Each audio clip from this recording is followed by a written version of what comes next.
पता नहीं है, उनकी पत्नी से पूछ लीजिएगा कि हम क्या कोशिश कर रहे हैं, तो कुछ जानते ही नहीं हो। उनके पत्नी से पूछ लीजिए हम उनके लिए क्या कर रहे हैं, हमसे मत पूछिए, नहीं तो लोग समझ जाएगा कि हम किसी को बचा रहे हैं। हम लगे हुए हैं जी, अब ये सब बात काहे के लिए करते रहते हो? शांत रहो, ये सब बात को बोलने की कोई जरूरत नहीं। बोलोगे तो हल्ला होगा कि आप लोग क्योंकि मांग कर रहे हो इसीलिए हो रहा है। ये सब बात मत करिएगा। जब उनकी गिरफ्तारी हुई हम सब लोग गए थे जेल में।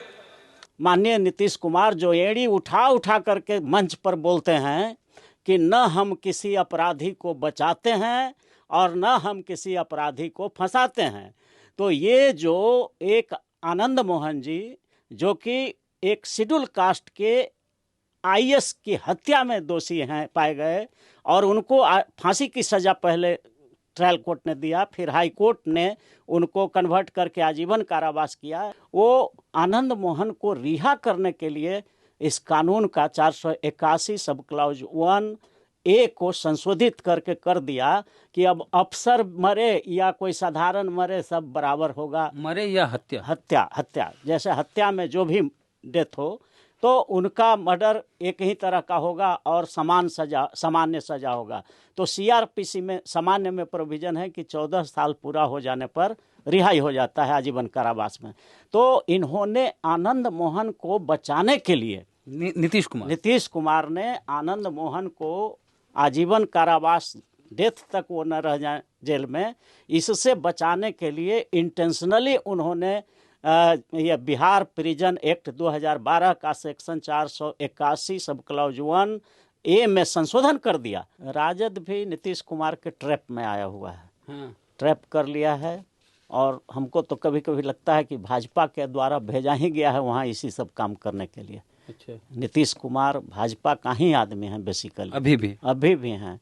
और उस समय पर देखिएगा आ जाएगा सामने जब केंद्र का चुनाव होगा और थोड़ा बहुत सीट घटेगा बीजेपी का, 50 सीट 60 सीट, और इनके पाले अगर 50-60 आ जाए, इनके पाले या इनके कोई मित्र ग्रुप में, तो 1 सेकंड इनको नहीं लगेगा, ये चले जाएंगे वहाँ। अक्सर नीतीश कुमार कहते हैं न हम किसी को फंसाते हैं और न किसी को बचाते हैं, तो हम आज ये बात साबित करेंगे कि नीतीश कुमार क्रिमिनल को बचाते हैं और क्रिमिनल को बचाने के लिए, मर्डरर को बचाने के लिए कानून में भी बदलाव करते हैं। बात करते हैं एक दलित आईएएस की हत्या की, और उसकी हत्या करने वाले हत्यारे को नीतीश कुमार कैसे बचाते हैं और उसके लिए कानून में क्या बदलाव करते हैं, इसके लिए बात करेंगे। अरुण कुशवाहा जी हैं, पटना हाई कोर्ट के वकील है, सुप्रीम कोर्ट में भी वकालत करते हैं। तो बात शुरू होती है एक दलित आईएएस जी कृष्णैया से, जो कि 1985 बैच के आईएएस अधिकारी थे, बिहार के गोपालगंज के डीएम थे, और मुजफ्फरपुर में 5 दिसंबर 1994, 40 साल भी उम्र उनकी नहीं हुई होगी उस समय, 5 दिसंबर 1994 को मुजफ्फरपुर में उनकी हत्या कर दी जाती है नेता और उनके समर्थकों के द्वारा। नेता इशारा करते हैं, उस तरह का भाषण देते हैं, समर्थक टूट पड़ते हैं और गोपालगंज के डीएम साहब जी कृष्णैया की हत्या कर दी जाती है मॉब के द्वारा, भीड़ के द्वारा, नेताओं के कार्यकर्ताओं के द्वारा। दलित आईएएस अधिकारी जी कृष्णैया की हत्या में जिस नेता का नाम आया, वैसे तो अभी भी कहिए तो जेल में है, सजा काट रहे हैं, लेकिन बेटे की शादी को लेकर पेरोल पे बाहर है। नाम है आनंद मोहन। आनंद मोहन कौन है ये भी हम आपको बता देते हैं। आनंद मोहन है राष्ट्रीय जनता दल जो है लालू यादव की पार्टी, उनकी पार्टी की नेता हैं लवली आनंद। लवली आनंद के पति हैं और राजद के शिवहर से जो विधायक है चेतन आनंद, उस चेतन आनंद के पिता हैं। यानी मिला जुला के मामला ये है कि लालू यादव की पार्टी के विधायक के पिता हैं, लालू यादव की पार्टी राजद की नेत्री के पति हैं आनंद मोहन।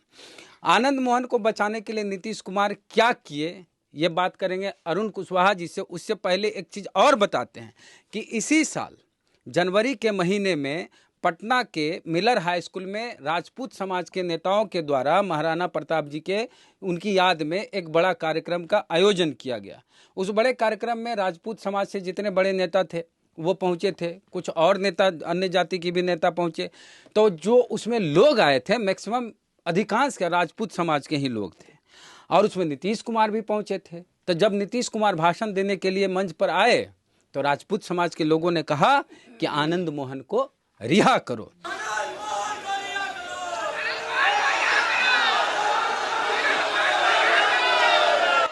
तो कुछ पता नहीं है जी, रहो शांत रहो।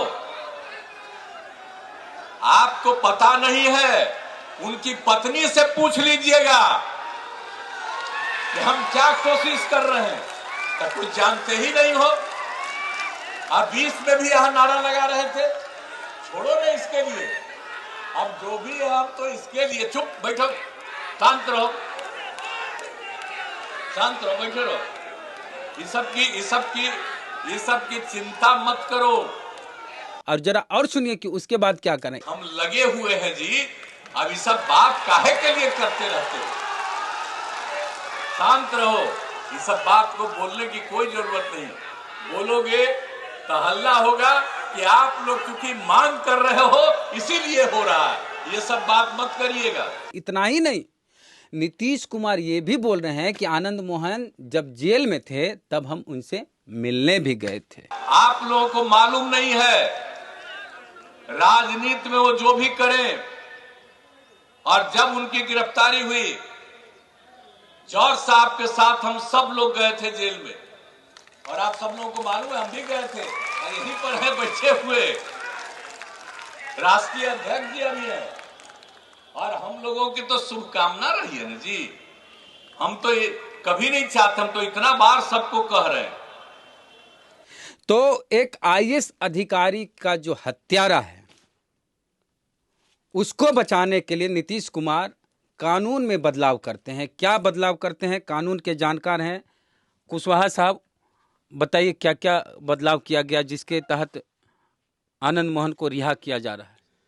देखिए, सबसे पहले तो आपके चैनल के माध्यम से मैं ये कहना चाहता हूँ कि कोई भी क्रिमिनल कितना भी बड़ा क्यों न हो, सरकार का कार्य होता है कि उसको जेल के सलाखों में बंद करना। स्टेट का ये ड्यूटी है कि जो समाज के लिए खतरनाक लोग हैं उसको जेल के सलाखों के अंदर बंद करना, ये सरकार की प्राइमा फेसी ड्यूटी है।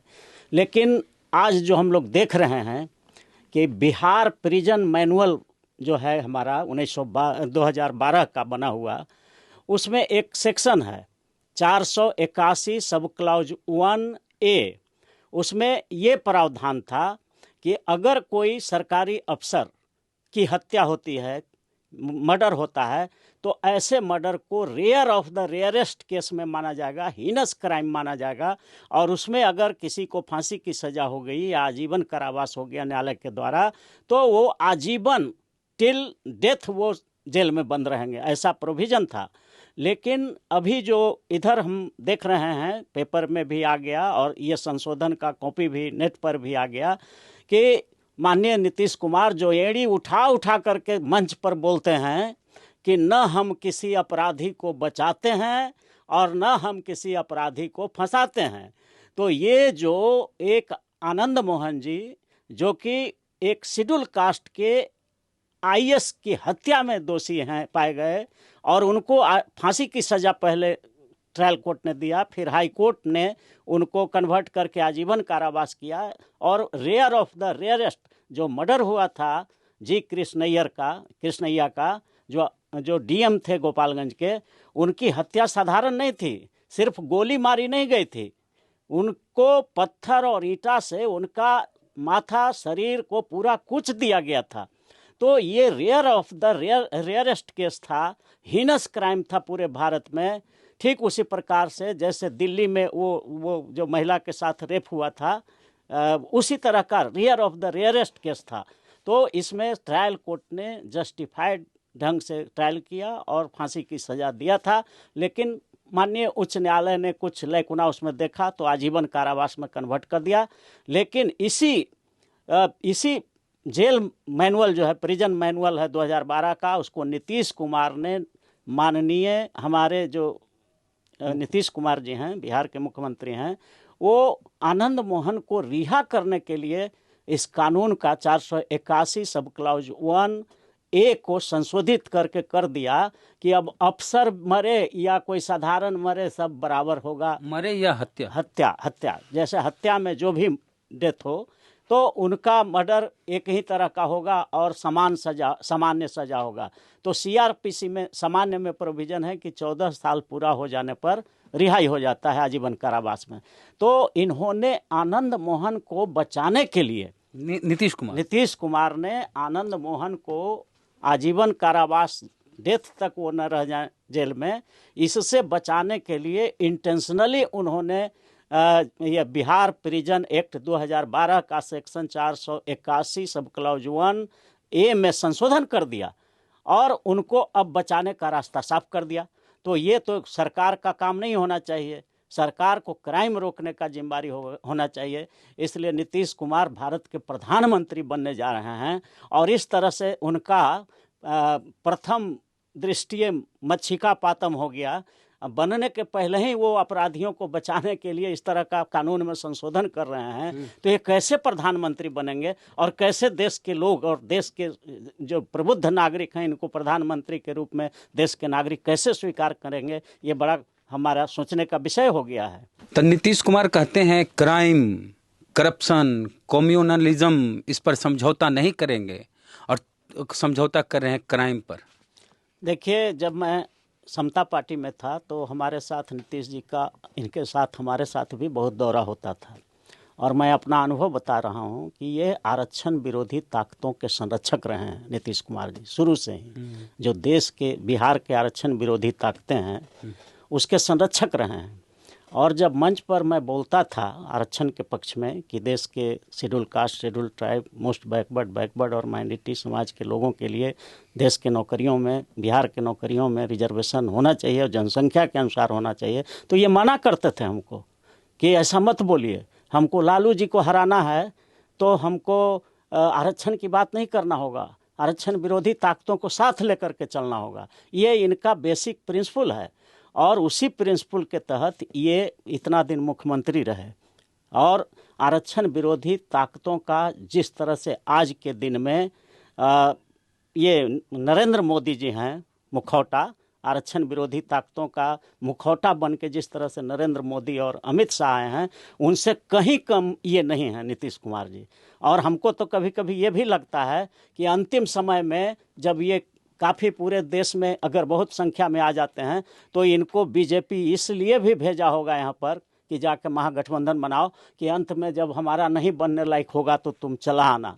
ये भी प्लानिंग कर सकते हैं। ये आरक्षण विरोधी ताकतों का पक्का समर्थक है नीतीश कुमार। माने कि महागठबंधन से चुनाव लड़ेंगे, 20-30 सीट आएगा और जो बीजेपी घट जाएगा तो नीतीश कुमार एकदम बिल्कुल जा सकते हैं। इनका जो है, इसीलिए लालू यादव भी कई बार कह चुके हैं पलटू राम। तो इनको पलटने में 1 मिनट नहीं लगेगा क्योंकि ये जो आरक्षण विरोधी ताकतों का सेंटर है आरएसएस और बीजेपी, और जिस तरह से नरेंद्र मोदी और अमित शाह आरक्षण विरोधी ओबीसी का होते हुए भी आरक्षण विरोधी ताकतों का संरक्षक बना हुआ है पूरे देश में, उसी प्रकार से उनसे तनिक भी कम ये नहीं है आरक्षण विरोधियों के संरक्षक। और ये संभव है कि जब ये बनेंगे, इनके पास 30-40 एमपी आ जाए और भाजपा को अगर 30-40 एमपी घट जाए तो ऐसी परिस्थिति में चूँकि आरएसएस और बीजेपी जानती है कि ये भी एक अच्छा हमारा जो है ये है समर्थक है, आरक्षण विरोधी ताकतों का संरक्षक है, तो मोदी के जगह पर नीतीश कुमार को भी बीजेपी बना सकती है। ये जाएंगे प्रधानमंत्री बनेंगे जाकर के, ऐसा हो सकता है। अच्छा, अभी हम बात कर रहे हैं कि सरकार का काम होता है कि सरकारी कर्मचारी हो, अधिकारी हो, चतुर्थ वर्गीय कर्मचारी हो, उसका संरक्षण करना, उसकी रक्षा सुरक्षा कैसे हो। तो इस नियम के बदलाव के बाद क्या रिएक्शन देखने को मिलेगा? बिल्कुल, जितने भी सरकारी अफसर हैं या कर्मचारी हैं जो भी हैं वो हतोत्साहित होंगे। लगेगा कि हमको अगर हत्या कर दी जाएगी तो कुछ नहीं है, एक सामान्य जो हत्या होती है वही हत्या होगी, तो विशेष प्रोटेक्शन नहीं है, कोई प्रोटेक्शन नहीं है, तो उसका मनोबल टूटेगा और हम समझते हैं कि क्राइम और बढ़ जाएगा। तो इसी सोच के तहत SC/ST एक्ट को कमजोर किया गया था। बिल्कुल बिल्कुल, SC/ST एक्ट को कमजोर करने का साजिश भाजपा, RSS और नीतीश कुमार। देखिए, आपको याद होगा जब सवर्णों के लिए आरक्षण देश में नहीं लागू हुआ था, ईडब्ल्यूएस के लिए, उस समय नीतीश कुमार ने यहाँ सवर्ण आयोग बना दिए थे। और सवर्णों के लिए आरक्षण भी लागू कर दिया था केंद्र वाला से पहले ही यहाँ पर बिहार में उच्च जातियों के लिए। तो ये उच्च जातियों के पक्का संरक्षक हैं और उसी के तहत ये आनंद मोहन को बचाने का ये जो है संशोधन किए हैं। अच्छा, क्योंकि एक चीज और गलत है। अगर इसको कहीं भी सुप्रीम कोर्ट, हाई कोर्ट में चैलेंज किया जाएगा तो ये सेट असाइड होगा। अच्छा, यहाँ कानून क्या कहता है अब सर? अब क्या कोई PIL वगैरह इसमें हो सकता है कुछ? क्या देखिए, PIL का मामला तो नहीं बनता है क्योंकि ये पर्सनल लिटिगेशन है, किसी खास व्यक्ति का ये मामला बनता है। कानून में संशोधन करना बिहार सरकार का है, जुरिस्डिक्शन है, लेकिन जो संविधान के खिलाफ कानून होता है वो गलत है। ये संविधान के खिलाफ है? बिल्कुल संविधान के खिलाफ है, इसलिए कि आप जो है जब पहले से कानून बना हुआ है उसको एक पर्टिकुलर व्यक्ति को बचाने के लिए, तो ये डिस्क्रिमिनेशन न हो गया। कास्ट, तो ये शहाबुद्दीन के लिए भी कुछ कानून में बदलाव किया जा सकता था। तो अगर इस तरह का बचाने का काम होता तो आपको याद होगा बिहार लेलिन अमर शहीद जगदेव प्रसाद की भी हत्या हुई थी, पुलिस के द्वारा गोली मार दी गई थी वहां पर सम्मेलन में। उस सम्मेलन में मैं भी था, उसमें एक दलित बच्चा भी था एक, लक्ष्मण चौधरी 6ठी क्लास में पढ़ता था, मैं 8वां में उस समय पढ़ता था। उसकी हत्या हुई थी लक्ष्मण चौधरी का। मैं उस घटना का चश्मदीद हूँ। तो फिर जगदेव प्रसाद वाले जो अपराधी लोग हैं उनको सबको कैसे रिहा कर दिया गया? तो ये सवाल उठता है कि संविधान में जब आर्टिकल 15 में कहा गया है कि सरकारें caste, creed, place of birth, जाति, धर्म के आधार पर कोई डिस्क्रिमिनेशन नहीं करेगा, तो फिर ये कैसे सवर्ण नेता हैं आनंद मोहन, तो उनको बचाने के लिए कानून में संशोधन कर रहे हैं? ये असंवैधानिक है क्योंकि फंडामेंटल राइट आर्टिकल 15 है, उसका ये उल्लंघन है कि नहीं? किसी खास आदमी को बचाने के लिए आप कानून बदल दे रहे हैं। तो ये article 15 of constitution of India जो है, equality before the law, equal protection of law, और कास्ट, क्रीड, जाति, प्लेस ऑफ बर्थ, जेंडर पर आपको डिस्क्रिमिनेशन नहीं करना है। आप यहाँ जाति पर कर रहे हैं। चूँकि आनंद मोहन के जाति का वोट लेना है इनको आने वाले चुनाव में, इसलिए उनको बचाने का ये काम कर रहे हैं। तो इसी बहाने बहुत सारे क्रिमिनल बच जाएंगे। हाँ, इसके चलते बहुत क्रिमिनल बच जाएंगे। सरकारी अफसरों की हत्या धड़ल्ले से होगी, ये तो एनार्की हो जाएगा। कॉन्स्टिट्यूशनल दूसरे राज्यों में क्या प्रावधान है ऐसा कुछ? हाँ, अन्य राज्य में है, सब प्रोटेक्शन है, सभी राज्यों में ये जो कहते हैं कि संविधान बदल देंगे भाजपा वाला आएंगे, तो ये कौन बदल रहे हैं संविधान? देखिए, जो भी सत्ता पर आते हैं जिनको समझ नहीं है भारत के संविधान का, वो ऐसे गलती किसी के कहने पर या व्यक्तिगत स्वार्थ के लिए करते हैं, वो देश के हित में काम। अच्छा, नीतीश कुमार जो बोले हैं कि ऐसे मत बोलो सब लोग जान जाएगा, जो मंच पर जो बोले, हाँ, तो ये इसलिए बोले हैं क्योंकि वो बार बार हर सम्मेलन में लगभग बोलते हैं कि न तो हम किसी को बचाते हैं और न हम किसी को फंसाते हैं, और इनका पोल खुल जाएगा, इसलिए डर से बोल रहे हैं चुप रहिए, चुप रहिए, हल्ला मत करिए, उनके पत्नी से पूछ लीजिए हम उनके लिए क्या कर रहे हैं, हमसे मत पूछिए, नहीं तो लोग समझ जाएगा कि हम किसी को बचा रहे हैं। ये तो स्पष्ट है। स्पष्ट है। तो ये तो नीतीश कुमार गुनाह कर रहे हैं। बिल्कुल, ये गुनाह ही नहीं है, ये बिल्कुल देश के लिए इस कॉन्स्टिट्यूशनल ब्रेकडाउन है, और इस पर राष्ट्रपति शासन लग सकता है कि किसी अपराधी को बचाने के लिए आप राज्य सरकार अपना कानून बदल दे रही है। तो this is not fair, it is against the mandates of the Indian constitution. तो दलित समाज के लोग के लिए एक निराश करने वाली खबर है कि एक दलित समाज में IAS बनना कितना मुश्किल है, कितना पापड़ बेले, उसके माँ बाप कितना मेहनत किए होंगे, और खुद जी कृष्णैया कितनी मेहनत किए होंगे तब वो IAS DM बने। जो भारत में ये जो शेड्यूल्ड कास्ट बना या शेड्यूल्ड ट्राइब बना, तो उसका जो शेड्यूल बाबा साहब अम्बेडकर ने बनाया है, तो ऐसे ही नहीं बना दिया है किसी को उठा करके। उसका सोशल, इकोनॉमिकल, सोशल और एजुकेशनल बैकवर्डनेस देख करके बनाया गया है। वो सबसे अंतिम व्यक्ति है, गरीबतम समाज है वो शेड्यूल कास्ट, शेड्यूल ट्राइब। और उस समाज का आदमी जब मेहनत करके, किस तरह से मजदूरी करके वो बना होगा, कितना मेहनत करके, और वो जब DM बन जाता है तो उसकी हत्या, ब्रूटल मर्डर किया जाता है, खुलेआम किया जाता है, भीड़ के द्वारा किया जाता है, एक व्यक्ति के उस्काने पर किया जाता है, और साधारण हत्या नहीं था, गोली ही मारी नहीं गई थी। अच्छा सर, ये तो बता दिए। पूछ रहे हैं कि राजद भी अब इस पर कुछ नहीं बोलेगा, क्योंकि राजद में आनंद मोहन का बेटा विधायक है। राजद भी नीतीश कुमार के ट्रैप में आया हुआ है, ट्रैप कर लिया है, और हमको तो कभी कभी लगता है कि भाजपा के द्वारा भेजा ही गया है वहाँ इसी सब काम करने के लिए। अच्छा, नीतीश कुमार भाजपा का ही आदमी हैं बेसिकली, अभी भी हैं। और उस समय पर देखिएगा आ जाएगा सामने, जब केंद्र का चुनाव होगा और थोड़ा बहुत सीट घटेगा बीजेपी का, 50 सीट 60 सीट, और इनके पाले अगर 50-60 आ जाए, इनके पाले या इनके कोई मित्र जो मित्र ग्रुप में, तो 1 सेकंड इनको नहीं लगेगा, ये चले जाएंगे वहाँ। तो एक आईएएस बनना दलित समाज में कितना मुश्किल होता है, और कोई युवा आईएएस जा रहा होता है तो उसको भीड़ के द्वारा, नेताओं के उकसाने पे, उनके कार्यकर्ताओं के द्वारा हत्या कर दी जाती है। और उस हत्या में जो लोग शामिल होते हैं, उस व्यक्ति को बचाने के लिए बिहार में कानून बदलते हैं सुशासन बाबू, जिनका नाम है नीतीश कुमार। नीतीश कुमार जी, आप अपनी पोल पट्टी उस वीडियो में खोल चुके हैं जिसमें कहें कि अरे उनकी पत्नी से जाके पूछो, ऐसे मत पूछो, और बोले हैं कि ऐसे मत बोलिए, सब लोग जान जाएगा कि हम क्या कर रहे हैं, और जेल में भी मिलने जाते। तो दलित समाज की से नज़र मिलाने के लिए आप कैसे जाएंगे नीतीश जी? और दलित समाज आपकी रिस्पेक्ट कैसे करेगा नीतीश जी?